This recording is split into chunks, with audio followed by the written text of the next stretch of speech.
Welcome to SVGTV's news for Monday, April 15th, 2024. I'm Triska Campbell with the details. The Wholesome Empowerment for Citizens While Advancing the Nation, or the We Can project, was launched here today at the Liberty Lodge. The project, which started last year as a pilot from September to December, is a collaborative effort between the World Food Programme and the Ministry of National Mobilization. Over 300 participants will be engaged in the project, which will be divided into two categories: those who will be placed at commercial farms at the Liberty Lodge and those who will be placed on rural farms to give support to farmers while getting the experience of farming practices. Permanent Secretary in the Ministry of National Mobilization, Marissa Finch-Burke, said through the project they are giving persons on the Public Assistance Program the opportunity to be exposed to life skills training, business development training, and farm skills training by using agriculture as a way out of poverty. The history associated with this experience is that we would have had a number of households continuously identified to receive assistance or eligible for assistance, social assistance by the ministry. And we needed to have an initiative that moves beyond skills building, but more so putting an opportunity before them, not as a hand out, but as a hand up. Having the skills was one thing in terms of life skills, teaching people how to manage their money, teaching people how to manage their home, teaching persons how to set up businesses and so on. But if there is no capital and you are unemployed, then it makes it harder for our participants to have the opportunity that another household where there is capital would have. So we thought it necessary, as approved by our estimates budget for 2024, to have our farm skills internship component be included in our public assistance program that supports the family support grant component of the program. So from today onward, we can be able to accommodate approximately 300 households, one member per household that will participate in the program, having cash transfer support from the ministry over time, plus participating in life skills building, business skills development training, and now having a farm skills training or internship attachment. P.S. Finch-Burke said through the platform, the participants who are starting as beneficiaries are expected to move on to be trainees eventually into employment. Representative of the World Food Programme Caribbean Multi-Country Office Sarah Bailey said the persistence of the people and government of SVG to face the challenges experienced in the recent years is both noteworthy and inspiring. She said that the We Can project embodies the resolve of the people and the government, as it will help to provide more sustainable livelihoods and empower people in the communities, which the WFP is happy to support. In fact, the devastating volcanic eruption is the basis of the partnership and how it began with the World Food Programme here. In the aftermath, the World Food Programme formed a really strong partnership with the government to be able to reach thousands of people. The successful partnership laid the groundwork for WFP to establish a lasting presence. We continue to work on critical areas such as strengthening social protection, disaster risk management, digitalization, and supply chain. And above all, it led to a strong partnership with the people of St. Vincent and the Grenadines. And today, as we embark on the We Can partnership, or on the We Can project, it really builds on this foundation of commitment. This project represents an important evolution in our collective efforts, focusing on long-term solutions that empower people and empower communities, and particularly among youth. Through our strong partnership with the Ministry of National Mobilization, we will empower people and youth with the enduring skills and resources to chart a path forward towards self-sufficiency and really foster resilience as well in those linkages between social protection and the agricultural sector. And with this strategic approach that encompasses training, community engagement, capacity building, and production, among other areas, together we will lay a foundation for more enduring transformation in homes and in communities. And it's not just about what will happen here. This could be influential beyond St. Vincent and the Grenadines. The lessons developed over the course of this project can serve as a model for other small island developing states. Like many in the SIDS community, St. Vincent and the Grenadines is tasked with addressing enormous challenges amidst limited resources. And next month, there'll be the SIDS 4 conference. And I do feel that what can be learned here will really be a model with potential replication across other small island states. Minister of National Mobilization, Dr. Aranda Brewster, said from the pilot of the project, they saw some exceptional results and they thought it fit to expand upon the gains made last year into this year. For this project, for this program, 300 participants. It is not 50, it is not 20. And I hope you hear the number, 300 participants. And these are some of our very own clients within the ministry that hails from low income and no income households. These are clients who would usually require a long-term interventions, and we are doing so through this program where we would begin planting lettuce, cucumbers and habanero peppers.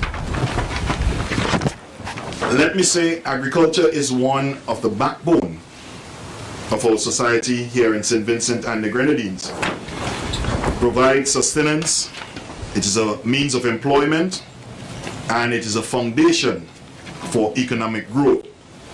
And it is also a low input and high output. As we embark on this journey together, I am filled with optimism for the future of our agricultural sector. First and foremost, I would like to extend my heartfelt gratitude to all the farmers, agronomists, participants, the ministry staff who toiled tirelessly to make this launch today a success. Today marks the beginning of a new chapter in our agricultural story, a chapter characterized by innovation, sustainability, and inclusivity. With the advent of new technologies and methodologies across the world, we have the opportunity here in St. Vincent and the Grenadines to revolutionize the way we approach agriculture, from precision farming and vertical agriculture to sustainable practices and agroecology. The possibilities that we are starting here today, they are endless.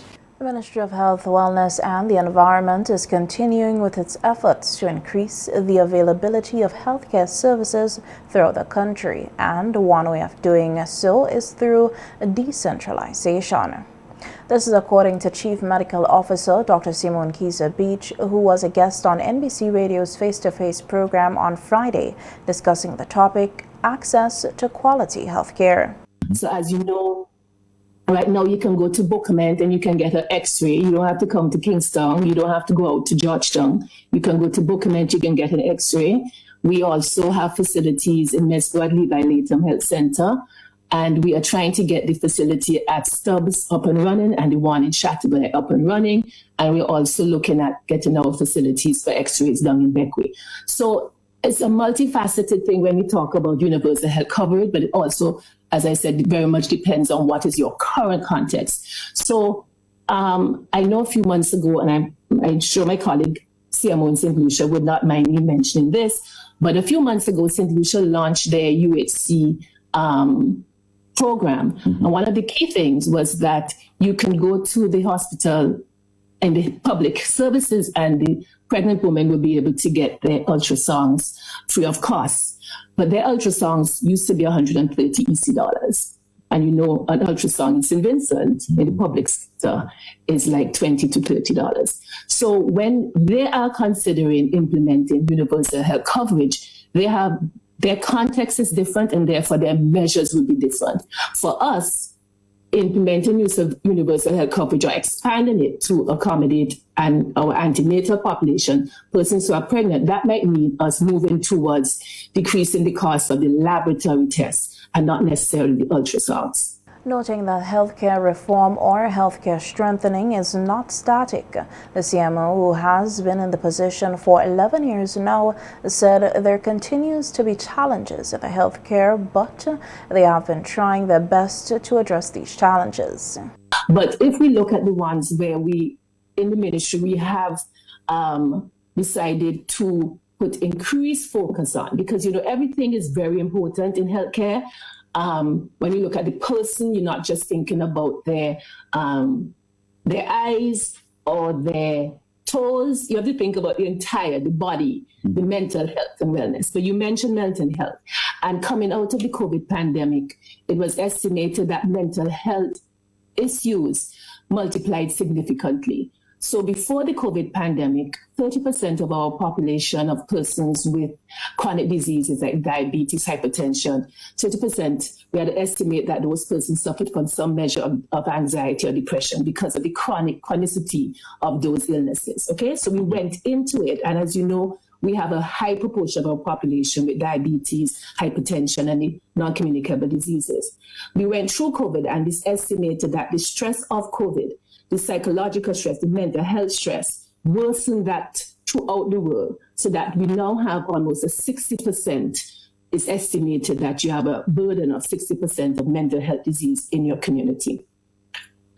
We are focusing, therefore, even more on strengthening our mental health services, and we are looking at building the decentralization again and the community mental health.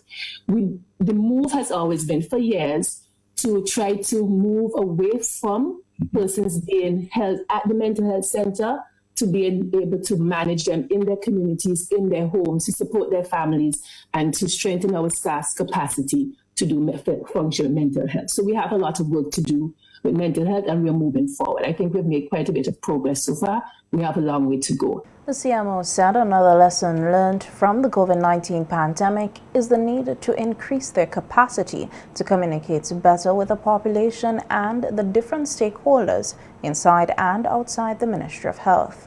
And so we are trying to increase. We started during COVID, and we're working to continue that whole community engagement and getting the populations, the communities involved in their healthcare, letting them understand what are their risks, what they can do, making them what we call the educated, the empowered patient who can make informed decisions, and also to make the environments they function in more supportive of those healthy decisions they need to make.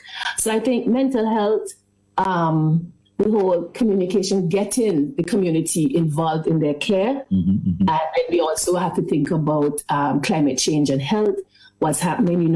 It's so hot right now. Do we really pay attention to illnesses that would be affected by heat, and illnesses that will be affected by heat and weather changes and thirst and all of those things. So I'm thinking those are some of the things. Geriatrics, we are aging population, as you know. Fewer and fewer babies are being born. We are living longer, but we are not living longer in a healthy way necessarily. So that the burden of geriatrics in terms of services, we have to expand. It's not just in inverted commas again, the Louis Burnett home, but we have to have geriatric healthcare services in the community where we specifically focus on older persons. I could go on and on, Johnny. Yes. St. Vincent and the Grenadines still has no psychiatrist following the resignation of the lone psychiatrist last year. On radio on Sunday, Prime Minister Dr. Afghan Saab said he is aware of the weakness in this area of health and his government is looking to recruit 1 or 2 psychiatrists. We are seeking to recruit, but it's difficult to get psychiatrists. I've concluded that we have to get a psychiatrist or 2 on special contract, and we just have to pay them more than what is in the budget line. You understand what I mean, Joel? Yes. It's because that doesn't only affect the psychiatry program, but it also affects criminal justice. You get the point in terms of assessments of persons. Somebody has to, you have to get a report as to when the state of a person's mental health. If somebody mounts a defense of insanity to a criminal offense generally, or mounts a defense of diminished responsibility in relation to murder, which would reduce it to manslaughter, you need a particular psychiatric evaluation. The Prime Minister added that his government is also exploring the possibility of having psychiatrists offer their services virtually. By Zoom. Well, we're exploring that too. We're exploring that. There is a lawyer who came to me about this because there's a Vincentian who has a group of psychiatrists would be available, and he himself is a psychiatrist and would be willing to do some of that. So there's an exploration of that.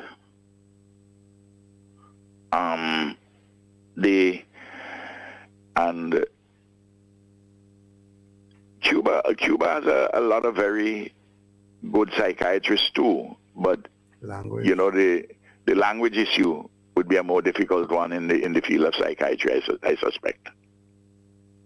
I'm talking Spanish to English now. Yes. Commenting on the departure of the only psychiatrist from the public sector last year, the Prime Minister said there was nothing much they could have done to keep the health professional here. We recruit psychiatrists and we lose them. We recruited one and she stayed with us for about 2 months and then got a job at one of the medical schools here. Of course, Joel, I could have said, well, no, I'm not giving you a work permit to work at the medical school. If you want to leave the country, leave the country. But I didn't do that. And that would not have been reasonable either, Joel. Yeah. Huh? At least we'll have her here where we can consult with her. A wonderful lady. I don't have any... She sees a better opportunity, she takes the better opportunity. Also on radio on Sunday, the Prime Minister said that several clinics across the country are earmarked for repair work. One of them is the clinic in Paget Farm, Bequia. PM Gonsalves, however, made it clear that it is not because of the call made by the opposition that it is being fixed, but that it was on the list of several clinics that need repair work done. Including the Bequia, the Paget Farm clinic, which would be $3-point-something million EC. And what happens with the opposition these days is that they know something is coming and they ask, well, what happened to this, what happened to that? Well, these things have been announced in the budget. I myself addressed them when I spoke on the occasion of the estimates. But that when it comes, they'd say, it only billed because they ask about it. The Prime Minister said that funding for the repairs and construction of clinics will come from the Saudi Fund, and once documents are signed, it will be laid in Parliament by next month, after which works would commence. We have nearly 20 clinics which are done for repair or commencement for construction to replace other clinics. The question is whether we have the capacity to do all of it. When I say capacity, the bulk of the money will be coming from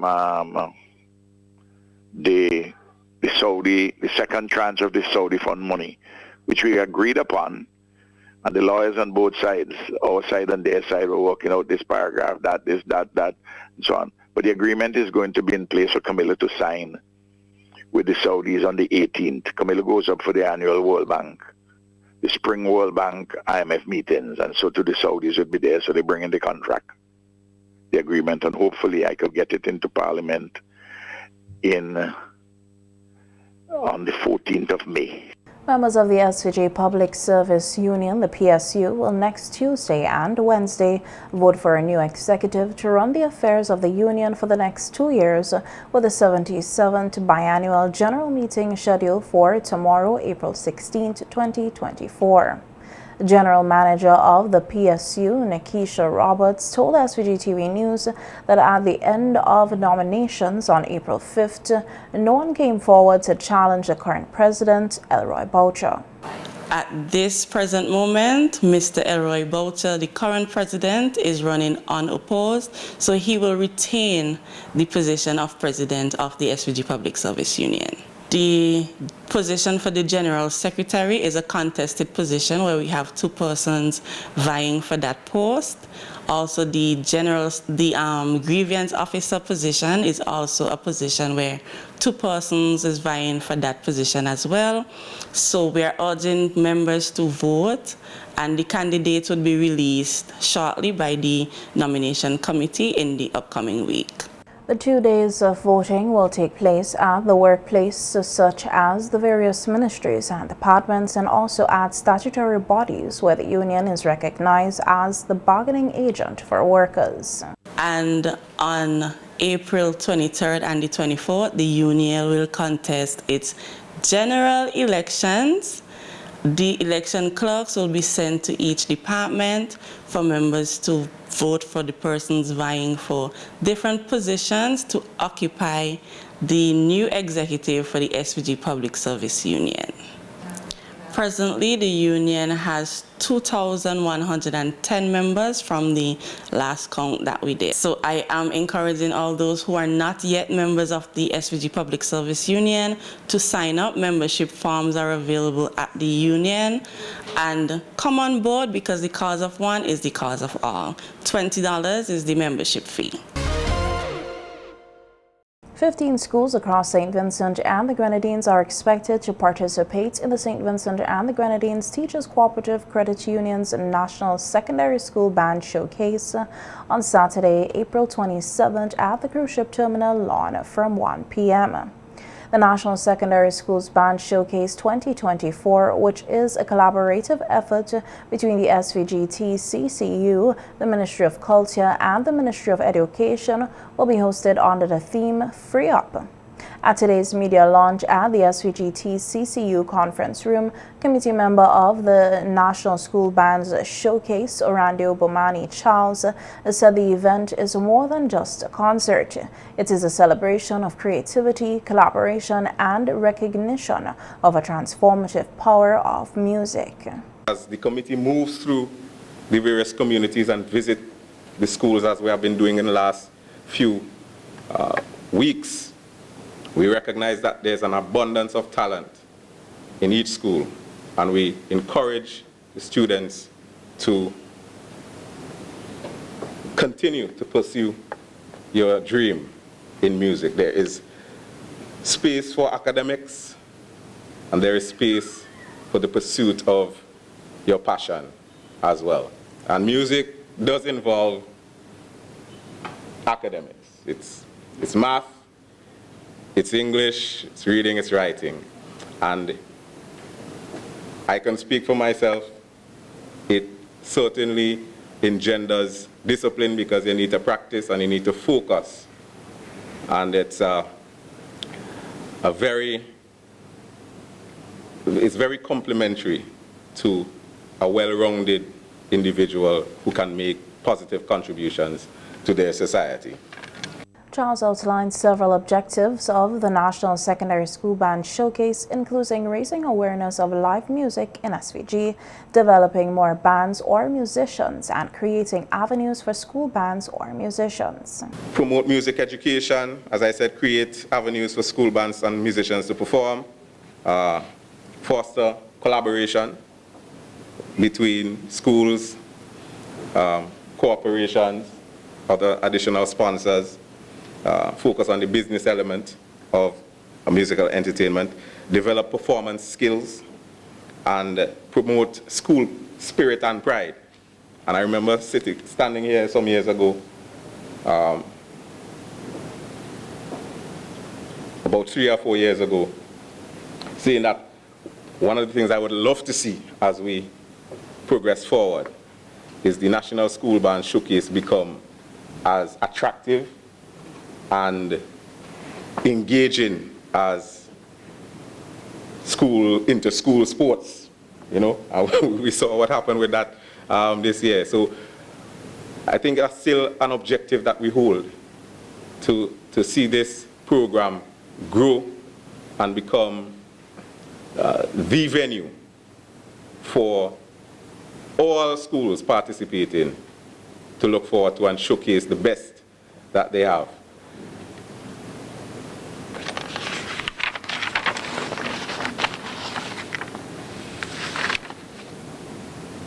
So with that, I am so encouraged and so full this morning that we are here once again to give our students an opportunity to showcase their talent.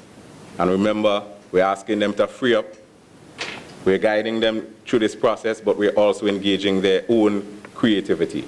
Representative from the SVG-TCCU and committee member of the National School Band Showcase, Ezekiel Richards, said the showcase will be a wonderful experience and the SVG-TCCU is happy to invest in the nation's youth as the main sponsor of the showcase, noting that their financial contribution has increased over the years. Made available also the possibility for students, once you are part of the school band project, to come to the bookshop and receive automatic discount on any purchase from $1 up once you are part of the school band project. We are working on this. We have been asking for the schools and through the ministry to submit the names so we can have ID cards so persons can come in, I mean, for the rest of their life in school and receive discounts through our bookshop, the Teachers Credit Union bookshop. So it is not just, again, the financial contribution. Teachers see this whole thing, and I heard Bumani mention it a while ago. It is not just, well, they're excellent in music. Right? I didn't share my notes, but I said, I have it here, that the excellence in music is closely linked to academic excellence. And so we should continue to pursue this whole concept. Let us have the students coming in and getting that support that is provided via the Teachers Credit Union's bookshop. For the school bands participating in the showcase, their performance must be student-friendly and clean. Each school band is expected to perform for 15 minutes maximum.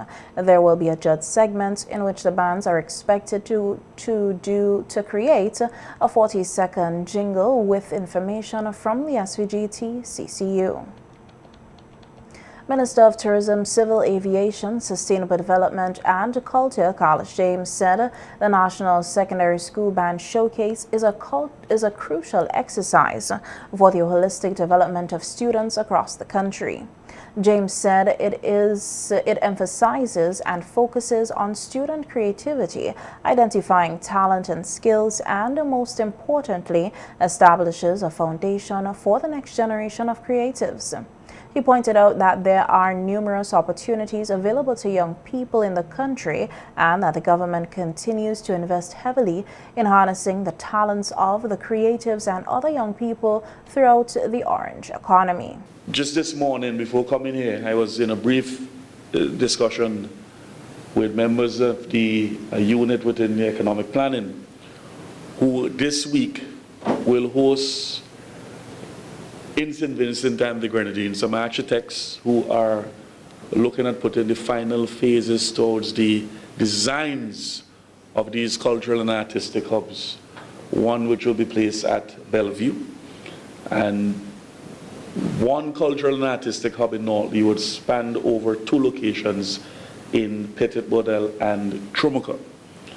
Now, of course, on Friday this week, tomorrow we host the architects, and on Friday this week we do site visits to these various sites to see how we can really flesh out the final scope of designs and so on as it relates to these cultural and artistic hubs. So you have heard the conversation about them, and I want to say that very much the work is ongoing. There are a lot of preliminary work in terms of concept designs and so on, which are currently taking place. There's a committee that has been established to spearhead the initiative as it relates to the construction of these cultural and artistic hubs across the country.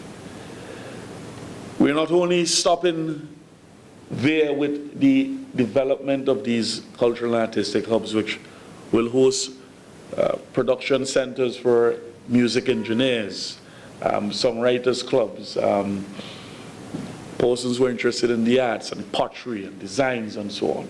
Minister James said that they are hoping with the completion of the port modernization project, there will be ample space at the cruise ship terminal where they will be able to expand and add major facilities to house performing arts. This site, when we look at the build out of that site, will be a cruise terminal facilitating duty-free concessions in terms of shops and so on, an area for recreation, but importantly, a facility for the performing arts. And it is something which, quietly as Minister of Culture, we're doing a lot of work behind the scenes. You don't see it at the front because I let the work speak for itself, including the performances that you see at the school band showcase.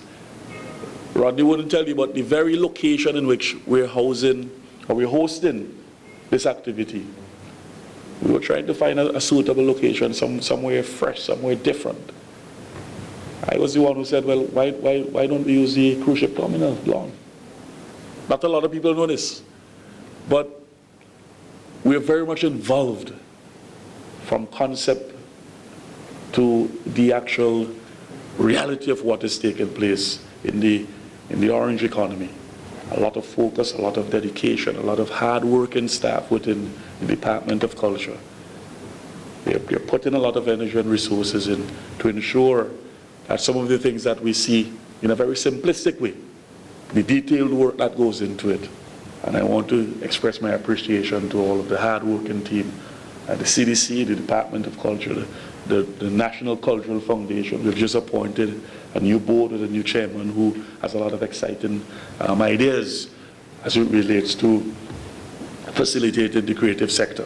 Minister James also expressed his desire to see some of the performances that will take place at the secondary school band showcase to be included in the upcoming 2024 music festival, noting that it is vital that the youths engage in the creative sector can understand that there are opportunities for advancement.